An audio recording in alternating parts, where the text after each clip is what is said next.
All right, ladies and gentlemen, welcome back to our final game of the night. It will be RNG versus FTD. It is, of course, MLPDotA, joined by the lovely johnxfire. John, draft's going fast today, or at least this series.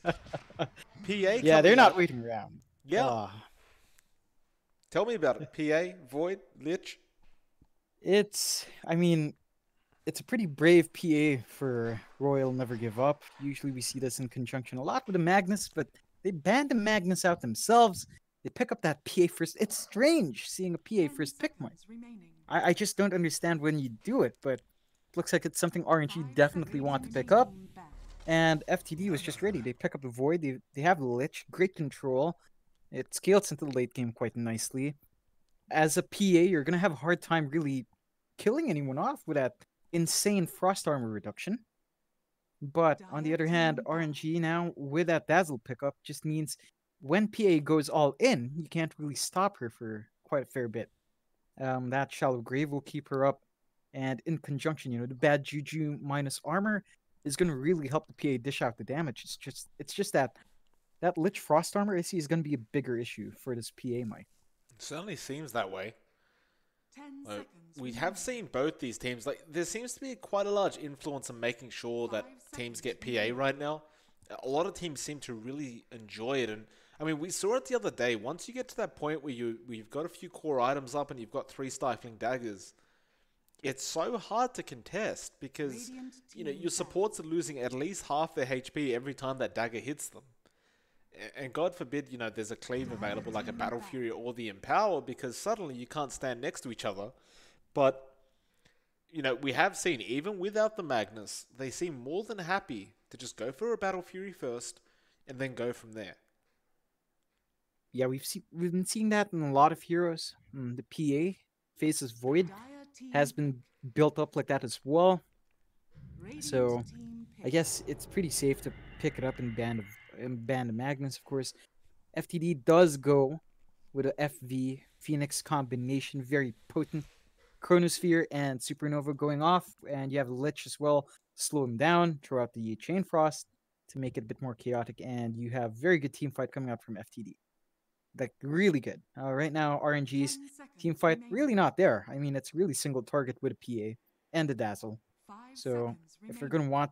it's almost like the story from Game 1, where FTD has this amazing team fight lineup, and RNG doesn't, but RNG makes their lineup work much better. So we'll see how RNG ties up their draft, of course. But again, FTD is looking pretty good for team fights. Well, RNG, third pickup now for themselves. We'll see how they go about this. Of course, that Dazzle PA, though, there's so much influence in just trying to make sure she goes down early on. And if you can't burst her because of that shallow grave, she can just turn around and... if she's got a bit of life still, John, and she gets a few lucky crits, suddenly you're looking at a full HP Phantom Assassin all over again.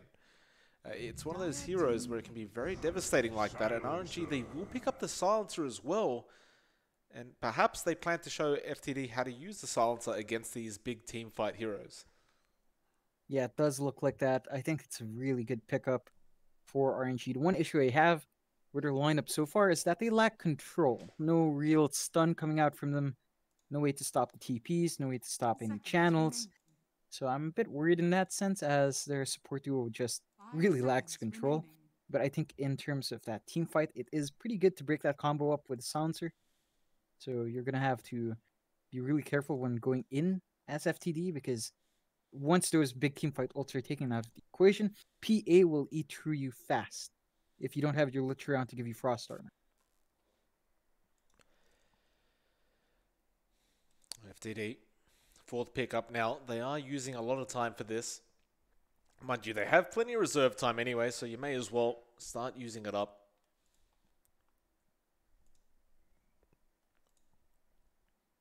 What is it they're thinking about here, though? The mid hero is what they need. Perhaps an offlaner, unless you're planning to run the Phoenix as a core. Guess it's yet to be seen. Although, to be fair, we haven't seen much core Phoenix going on recently. It's just been mostly the position 4 Phoenix that we've been seeing.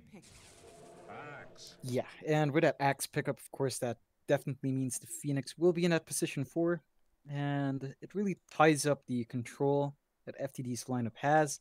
They don't have any real hard stun outside of maybe Faceless Void's secondary attack and Phoenix's Supernova if it goes off. But the call is nice as well to control people up. You can definitely do a lot with it with your Phoenix as well. Just easy setup for the Sunray, easy setup for the Fire Spirits if you get that jump off. So really, it's a good Axe game as well because obviously there's a Phantom Assassin.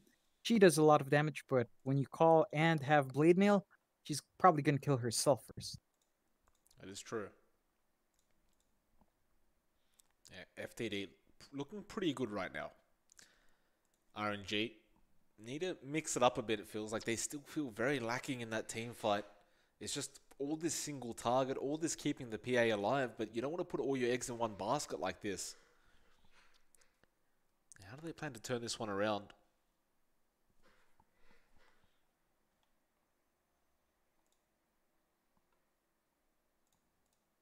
Well, for now, it'll just be going through that time. Just trying to figure it out.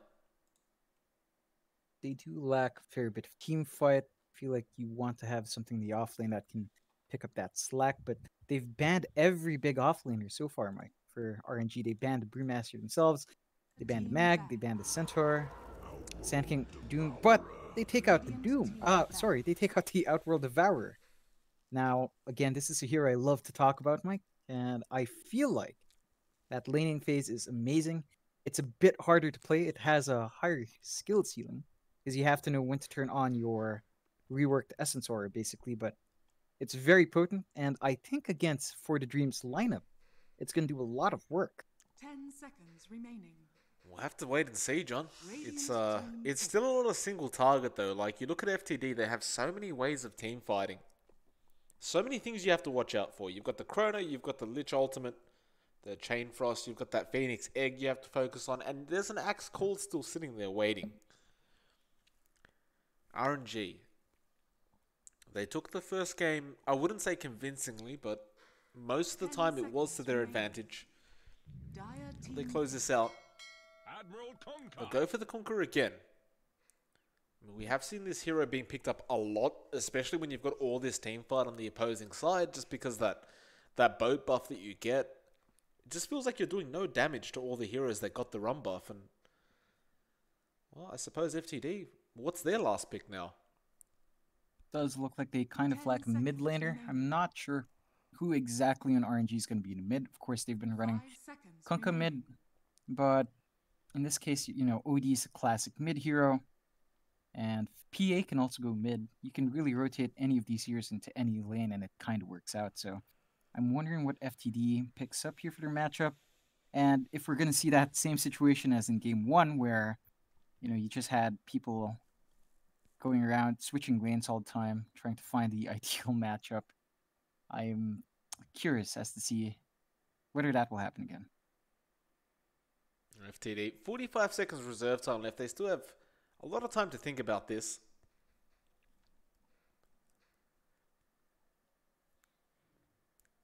It is very hard, though, going up against an OD in that mid lane, if that is the case. Of course, we did see RNG. They're not exactly afraid to swap lanes. Like, they did that almost half the game in the first game. We just saw Sensu just running around, You may now select not your hero. making sure he's not up against that Razor. They do end up picking up the Lina for YRG, which felt like it was only like one of the only options left, because otherwise you're just going to get astraled the whole time you're in lane. So there you have it. Lina will be the pick. Yeah, I feel like it works out well. Again, you have some synergy with the rest of your team. You can follow up quite nicely from Big Axe Call. And you can, you just have a lot of utility in this game. You can burst down the PA quite well. So it's a pretty good pickup. And it does look like it will be run mid, of course. SRF is on the Dazzle. And Afu is in the Kunkka. So it's going to be a core Dazzle, Mike. Yeah, does look that way. It's core Dazzle. Okay. Here we go again. We've seen this one before. I want to see if it works out again. I think the only times we've seen Dazzle win is on that support role, but maybe RNG can make it. You know, maybe they can. I feel like it's not too bad, honestly. Like, when you've got that, like the SRF Dazzle, stacking that bad Juju with that minus armor, like, Monet may just feel like he doesn't even need to go, like, for that Desolator or anything like that. You're just going to have so much more damage coming out because everyone's missing armor on the side of FTD. I don't know, he had a great game last time. Like, that Nature's Prophet, it's another hero you don't see being played in the core role very often, but when it is, SRF, he made it work very well. I guess we'll just have to wait and see what he does with the Dazzle this time around. I have faith, I'm though. looking forward to it. I do have faith that he knows how to run this core Dazzle, though. I mean, I don't think it's down to the player, really. Like, it's just down to the toolkit of the hero. Time and time and again, we've just seen the Dazzle kind of get a good start, and it just feels underwhelming. Granted, in this case, of course, you do have a PA who will maximize that, but in the last games, you didn't really see a hero that really enjoyed that minus armor as much. But interesting first skill point coming out from Monet. He went for Blur level 1, Mike. He is just making use of that to really plant a deep ward, which is interesting. It is interesting. I suppose it is somewhat worthwhile, but where is he going to lane? It looks like he will go down to the bot. He will let Setsu in the mid lane as the OD, so I suppose in the safe lane, he's not really going to require the dagger level 1. Like, it does make it easier to get a couple of those harder creep kills, but 30 seconds to battle. perhaps he just has faith in himself to be able to get those right clicks off at the perfect time. Yeah, it's fair enough. It's a bit harder. PA does not have the greatest base damage. 48 to 50 swing. So those last hits are... You're going to have to really time it well.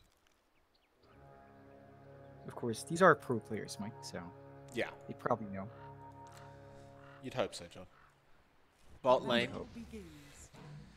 Monet gonna keep going for this. The Frost Shield does come out, but Monet does manage to get that bounty rune. It's gonna be harassed quite a lot for his choice, but nevertheless, it does work out better for the side of RNG. They start off with 3 bounty runes again for this game. I feel like that was extra important this game because Monet is gonna try to, you know, get himself a fast Quelling Blade so he can last hit a bit easier. And he's just about 30 gold off, so it shouldn't take too long for him to finally get enough gold. He can drop by the side shop to pick it up, and he's suddenly a bit better off in this lane. He's going to be up against that Void, and that Frost Shield, so darn annoying to have to lane against, but Monet will be alright. It's only level 1 at this moment. Meanwhile, you look at that top lane, SRF already putting a lot of harassment out onto that Axe. It's just that poison touch, like the fact that it just resets itself every time someone right-clicks that hero. It's going to be the most infuriating thing I've ever seen. Just see it again. Very annoying. Yeah, this Axe is already not having a good time. He's caught way too much in harass. The funny thing is, it's not just a matter of like Dazzle hitting them. Anyone hits them and it'll reset. Like that's probably the most imbalanced part about Poison Touch to begin with. It's like you don't even need to put yourself in danger if you've got another teammate that can do it for you. Yeah, it's very easy to refresh that debuff, of course, especially with something like the Kunkka. Although James is very far forward here. Does have the Icarus dive though. Looks like he just wants to put up that harassment. Fu does get the X off. I don't think they're going to have enough time to kill James off. He does have that dive, although right click will follow him, but the Fairy Fire barely making it in time. That Poison Touch still ticking him down. But he got away with about 17 HP. Meanwhile, bot lane VT Faded also falls very low. The Frost Shield does keep him alive. He will salve up back up to full HP now. Yeah, a bit of a back and forth here. Both side lanes just really applying a lot for harass. I think the top lane is definitely favoring RNG more. Well, it looks like the Axe about to fall, that Tidebringer damage coming in, and SRF, he does manage to find the final right click, and now James as well. What? Thanks and have fun. The thing is with this Dazzle, John, although it doesn't seem to transition well as a core later on, in the laning phase, he is a powerhouse. Oh yeah, definitely it.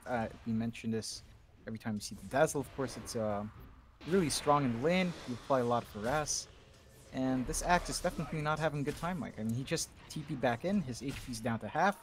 He's going to have to use the salve he just bought. You're not going to be happy about that with this Axe.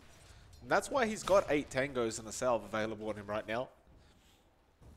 Meanwhile, though, we'll look at the other lanes. YRG is having a decent lane up against Setsu on that OD. They're pretty much keeping up with each other. It's fairly even.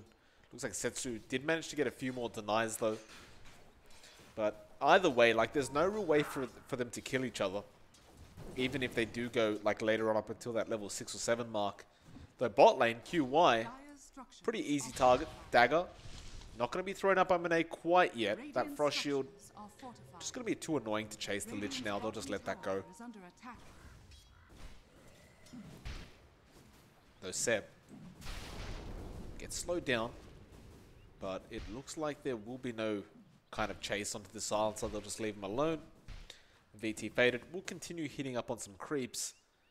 While Monet on that PA just continues doing the exact same thing. Yeah, this lane is pretty even in terms of kill potential. I think right now, though, they definitely managed to zone Monet out much more. So that does give a pretty nice advantage to VT Faded in terms of last hits. It's not like Monet is lagging too far behind, but it is a lead for VT Faded right now.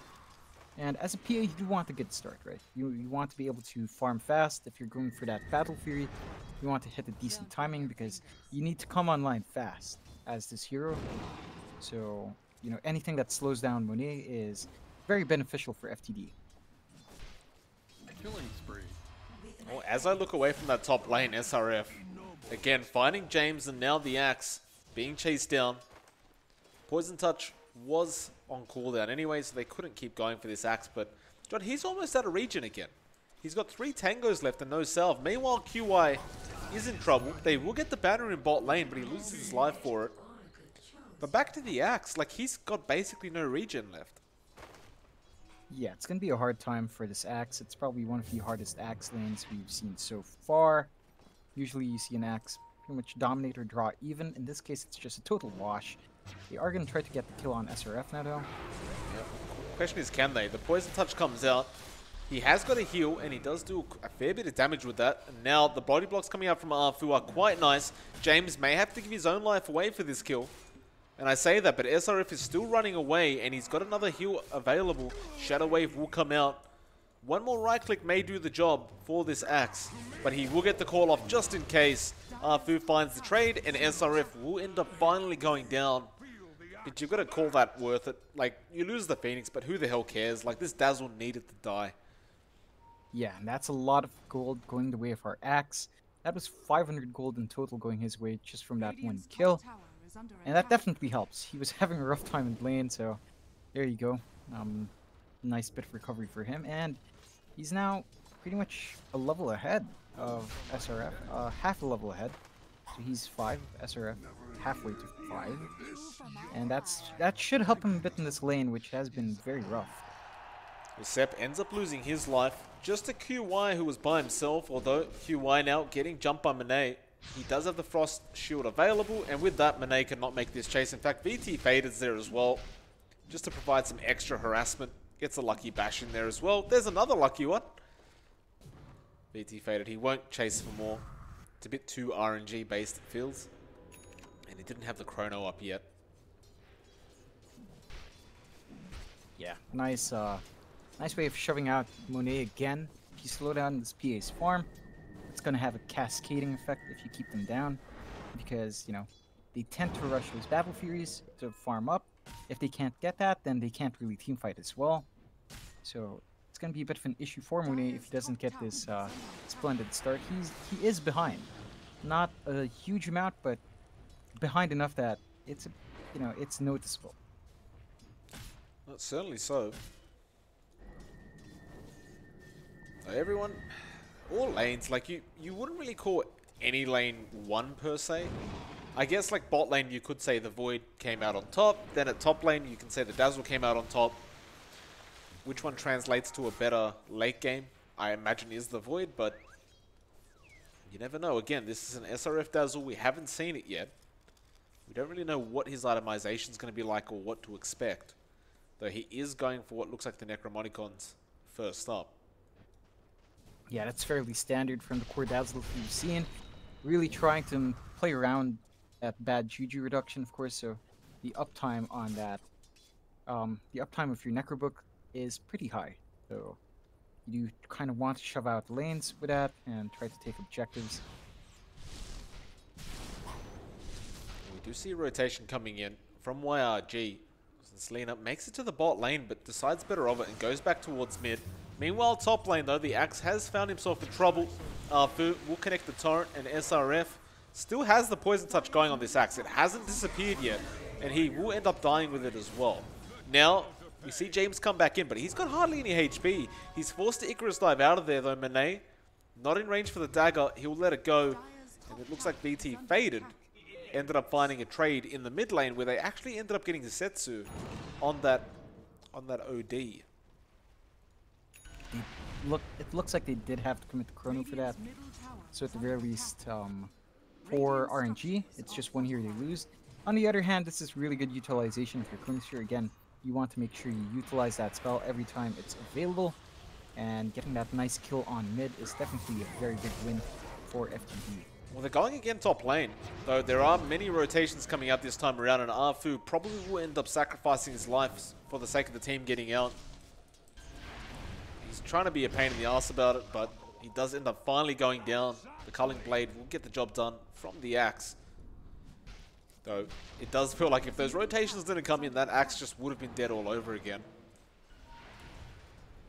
Now they might find SRF. In fact, it's just a battle hunger, and he'll back off. Yeah, it's a lot to really commit to this top lane, which I feel like you definitely need, though. The Axe has had a very hard time this lane.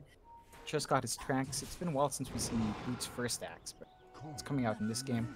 Don't blame him, really, because he can't get a good time in his Vanguard or Blink. Well, the Axe is going to be X'd up. Boat will connect as well. He still has that Poison Touch taking him down. And it looks like he is just going to die. It's just that level 3 Poison Touch, John. It's 40 damage per second at the moment. He's about to make it 52 damage per second. And it never ends, essentially, if you keep right-clicking. So it's just... oh, it's just so damn strong. It is really strong.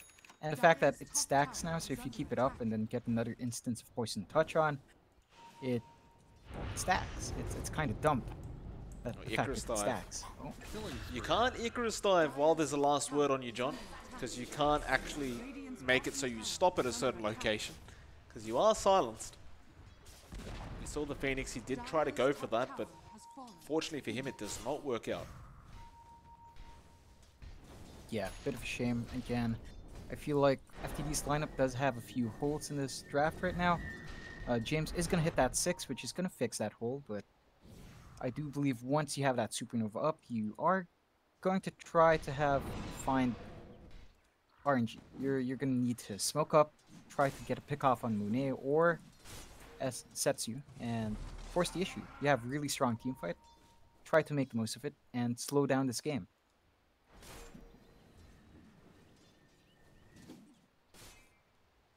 Radiant's bottom tower is under attack. Dire's structures are fortified. Oh, mid lane. Gonna start being pushed in. Tower is under attack. Radiant's bottom tower has fallen. James may get caught out again. Arfu will find him. Icarus Dive is there, but he had the X already there as well. Looks like they do have the Chrono available if they want to go for this, and in fact they don't need it. Though Arfu cops the Laguna Blade, he had the boat buff. So he's making a run for it, and they may actually have to commit the Chrono for this. Sanity's Eclipse as well as the Astral, and Arfu is still out. In fact, no, he finally ends up going down to James's egg, but... I mean, you had to commit the egg and hope that tick damage got him down. That was a very scary moment for the side of FTD. Definitely so. A nice pick off for FTD, but it comes at a bit of a high cost, really. That egg is pretty pivotal for your team fights. At the very least, you still have your Chronosphere. But again, I feel like if you're gonna go for these kinds of exchanges, you might as well go all in, right? Unfortunately, VT Fade was not in a healthy spot when they had to commit that egg, so couldn't really follow up with the Qualifier either. And I feel like that is, again, another opening for RNG. They do smoke up on 2 heroes, and they're going to try to find something while that egg is down.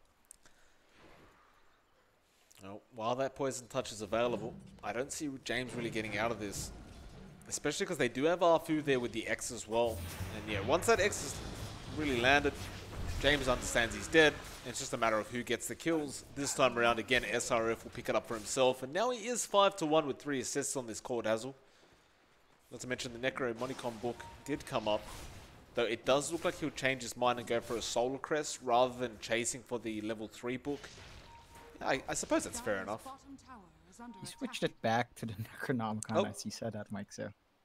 There you have it. Must have heard you, and it's like, well, no. Gonna read a book. And keep reading. And, well, the push capability of the Dazzle with really just near 100% uptime micro books is kind of wild. Like, he can push quite fast. So VT jumps in, has the chrono available if he wants to commit this. He might need to, and he does, but he gets X back into the Torrent.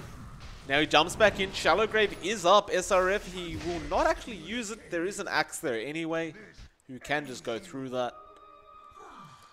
Almost ended in disaster though, thanks to Arfu.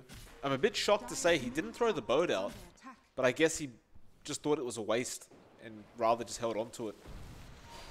Yeah, it was a bit strange. Again, I'm getting a bit worried about how these team fights will break out for FTD, because that was not as clean as it was supposed to be, Mike. Like, they didn't get the kill on the chrono. They got it outside. A bit worrying. That's just one Dazzle with 3 heroes around him. They just used the Icarus dive as well. He cancelled it off straight away after he saw the X, but it was just too late. James probably will lose his life. The Sanity's, well, the egg actually is there, but James ends up dying. Now the rest come in. The call wasn't there from the Axe though, and VT Faded, he has no chrono available. It's a lot of damage coming out from Setsu right now. It looks like they will end up finding YRG and QY, and that's 3 down for the side of FTD. And they're even hunting for more right now. They want to find Faded, who is going towards that bounty rune. Though Arfu knows about this, Torrent will not end up connecting. They can't find an X either. And they do end up losing the tier 1 tower in the mid lane for FTD, and I mean, things are just getting from bad to worse. Definitely so. Monet now is trying to farm up for that. Battle Fury is going to be up in, I'd say, maybe about 10 minutes at the latest. But considering how fast and how involved he is, could be faster if they find a couple of really beneficial kills. And once that Battle Fury is up, the PA is just going to farm like mad. I mean, you also have the same situation on VT Faded. He is top of net worth. He's going to have that Battle Fury up in the Void. It just doesn't feel as impactful as the Battle Fury on a PA, although it's basically functionally the same. It just feels like the PA benefits a lot more from that raw damage and the cleave, compared to a Void where, you know, it's still tied into that Chronosphere cooldown at this point in the game. We can see bot lane. RNG are still making the push on that tier 1 town. They will find it. Question is, do they just go for more? They know these chronos haven't been amazing, so they may feel overly confident to just go for this. They do have the Necro 2 book now. In fact, yeah, SRF, he'll start moving forward for it. The chain, well, I should say the Frost Shield is very, very annoying, but they will find somebody top lane. Sep on that silencer does end up falling. And with that, they'll be able to probably find a tier 1 tower at the top lane, but they are going to cop a lot of damage on their own tier 2. Dire's bottom tower is under attack. Radiant's top tower Yeah, is under attack. at the very least they secure that tier 1 top, but again, this tier 2 melting fairly quick at the bot lane is not the best news. I don't think your Phoenix and Lich alone will be able to hold that, but it looks like RNG is playing a bit more conservatively, not forcing the issue. And they will probably back off. No? Yes. I'm shocked they backed off. Like, you can keep throwing those Necro units in, and they'll just get the job done for you eventually, but rather he'll start farming up with them. And with that, the T2 stands. BT Faded now as well. He has the Battle Fury up on the Void, so his farm will start to escalate quite fast. You can see Monet getting very, very close to his own one. In fact, he's got it now. Just has to bring it out on the courier. And we go into that farm game again, although, as I say that, the smoke is there from RNG. VT Faded, definitely the target. Arfu could not find the X in time, though. Though I don't believe Faded saw those heroes. Or maybe he did. He is running into the tree line, and yeah, he's definitely seen them. They did have a ward in that area, and I believe Afu's smoke popped. So he did have enough time to react, and manages to get away safely, which is pretty good news for FTD. Would be very bad time to lose your void now. Although this does open up the Roche for RNG, and it will just fall. That Monet now has that Aegis. You can definitely tell they want to go for a team fight. Like, everything is still available on FTD, but RNG certainly not really respecting that. And now FTD, they will smoke up. Oh no! What? Why did he chrono? VT Faded again! What? Why did he do that? Setsu blinked out! He just blinked out! Well, they are going to find the silencer Sep. He will end up dying, though. In the mid lane, they have found the axe as well. The X is there. The torrent bow comes in. They will end up getting a very nice trade. And Sep brought back throughout all this. And now YIG has been caught out. He does actually go into Invis with that Shadow Amulet. And yeah, the detection's not there, but he runs out of it. He will end up going down. My goodness. It's, I didn't quite see the chrono there, like when it first popped up, but... Oh man. Setsu literally just blinked out before it came in. Yes, yes. He saw the void time walking in. He had enough time to turn around and blink out, and that was it. The reaction time from Setsu was pretty darn good, but I have to admit it's a bit optimistic for the void to time walk max range and just hope that Chronosphere would drop down when you were pretty much in vision at that point from the smoke. Monet in a spot of trouble, but he should be fine. But yeah, again, I don't want to be picking a guy. I don't want to sound like I'm picking on VT Faded, but these Chronospheres are costly. Oh, they certainly are. Definitely some very risky plays going on. Speaking of risky, Setsu is going to end up finding QY on that lich. And there will be the gaze there, but QY will end up falling regardless. Again, without that chrono available, you just feel so much safer going up to these towers and start swiping them down. Not to mention, you do have the Necro 3 book now up as well on the Dazzle. That makes it a hell of a lot easier to take these towers with really no punishment. Yeah, this is probably the best core Dazzle we've seen so far in this, so far over the course of 7.20, Mike. Really great maximization of that Necronomicon, and definitely won that lane. Won its lane very hard. So SRF is making it work and showing us why this is pretty darn good. YRG now just running back towards his base, although Monet is waiting and he will creep skip. With that blur, YRG has to be so careful right now, and Monet's found him. He's going to make the jump. No lucky crits quite yet, though they do get the slow off with the Necro Book units, and with that, the Astral is there as well. YRG should just be dead here. So nice call comes out, and now a chrono in the back lines as well. It does land onto 3, though VT Faded. Can he deal the damage? Nobody dies quite yet. And now it looks like he may just end up dying. The global silence was there in time, and that's 2 down for the side of FTD. John, he got a nice chrono off, but the rest of his team was trying to keep YRG alive. It's that split focus that's really costing FTD right now. Again, they have really good team fight. We're just not seeing it come out. Just like in the first game, it took a while for that good team fight to come out. Maybe in the face of this defense, they might get going now, but without that Chronosphere, it's just that much harder, Mike. Yeah, and you've still got that Aegis available on Monet. Like, I don't see the side of RNG backing off. There's just no reason to. Unless that Aegis expires on them. But I'm pretty sure they still have a minute or 2 left. But they are going to back off. Why? Conservative play. There's no chrono. There's they've been playing safe, Mike. You have to admit, since game 1, RNG has been playing on the safe end.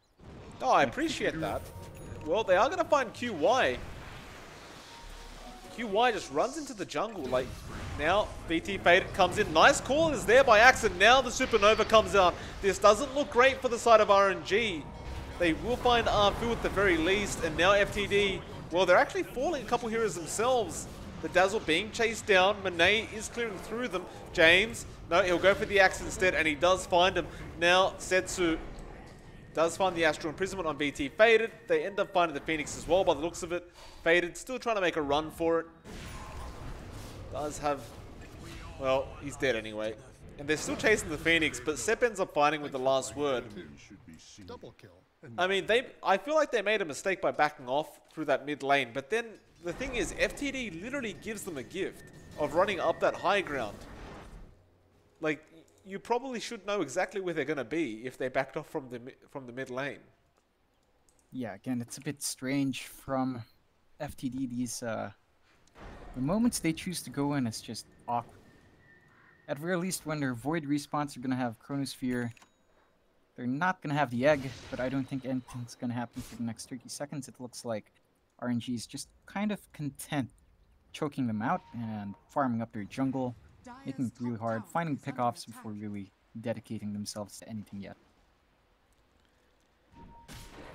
Well, they may catch the Axe out now as well. Necro units will scout him out. It's like top lane, the tier 2 tower. Sepp will get started on that by himself. Of course, we do see the Yasha and Kaya coming up now on the OD as well. And it looks like they're ready for another team fight, the side of RNG. Though they don't have their Dazzle round quite yet. SRF, he's making his run up, but he's still far enough away. And now QY going to get jumped on. The Global Silence was there, so he can't throw out a Chrono on VT Faded either. Axe will end up losing his life. And now the Chrono, he gets one of them. I don't even think he's going to kill the OD off, although Sunray comes in, the Astral is there. Meanwhile, Monet still bursting them in the backgrounds, and now VT Faded. Looks like he probably will end up dying. It's going to be a full team wipe going on here. Faded does time walk. He's still going after Setsu right now, but he's just dead. It's not a good feeling, John, when you commit the Chrono on one hero and you can't even kill that hero. I think that's really what you have to face up as a Void when you go for Battlefield. You're just not doing the damage even with that Yasha. It's not going to be enough when you're playing from behind like this as well. It's just not pumping out the damage you want. It's a consequence of this build going for the Battle Fury again, which is really just mainly for farming. It does not give you enough damage. You probably want something, you know, if you really wanted to take these team fights, you go for a Maelstrom or a Mask of Madness is kind of acceptable. You go for those kind of early items, but you just lack impact. Well, Axe will jump in with the call. Now Sunray as well. But the Astral dodges the Laguna Blade coming out. Perfect timing, and now Monet, BKB's up, and Axe is dead. BT Faded went in, but no Chrono available. There's just not much he can do as a Void, and they've lost that at least one Rax. It does look like, again, RNG. They back off, but it was a bait, and the Sanity's Eclipse, my goodness, Setsu just melts him. He hadn't even stolen much in, but it was just more than enough. They're just so far ahead right now, Mike, in terms of XP and items that you can burst these heroes down with. I mean, Axe is level 12, Mike. So, you know, that stat gain per level, which should help you out in closing that gap, it's not there. And it's a bit scary going up against this OD when he has that ultimate, even with just very few stacks taken from his Arcane Orb. You're just asking for trouble. Well, RNG are setting up for that mid lane push now. Faded, he will have Chrono in 2 seconds. Does feel like that egg has to be nearby to just really get the maximum potential out of these Chronos. Because certainly so, with that Battle Fury, he's not dishing out enough damage to actually take anyone out. Not the cause anyway. Like, you may be able to find a silencer, but that's not going to be worth your Chrono. Now Arfu, he gets an X off on the Void. The boat comes in. He wants a Time Walker, but the Torrent is there as well. And now the Yules comes in as well. Can they actually lock him down? Well, with a Global Silence, the answer is definitely yes, you can. That's a dieback on the Void now. Yeah, it's not looking good. This defense is just that much harder. I know, Mike. They're gonna have to really force RNG in a bad spot to get a successful defense here. Otherwise, I think they're just going to have to accept they're going to lose your mid-racks as well. It looks like they've accepted that fact. So no, call is there. Now the egg is out, but Setsu just starts focusing on it. And it looks like he's going to take it out by himself. Now the axe as well. He's down. Chain Frost bouncing through them. They don't even care, and it's GG. RNG will pull this off 2-0. That was, again, I wouldn't say a convincing series, but this game certainly felt that way. This game was definitely quite convincing. Like, game 1 was a bit tighter, but this time around, RNG just... They took over the early game. They worked their offlane dazzle quite well. And FTD never found the opening they wanted for that big 5v5. There was just never an opportunity for, you know, VT Faded to get that amazing Chronosphere. The positioning from RNG was just too good. Their follow-up was great, and they knew what they wanted to do in this game, Mike. Well, John, on that note, that was our final game for the qualifiers, which is really sad when you think about it, but that'll be it for us. John, any final words to the viewers that did join us over the past couple of days? You know, I hope you guys did have fun. Well, it was a bumpy ride with a few issues here and there, but hopefully in the end you guys did enjoy. That is, yeah, as Mike said, that is it for us. So if you want to follow us on Twitter, we are there. It's in the title, at MLPDotA and at johnxfire. And we'll probably see you soon in a different tournament. Probably, but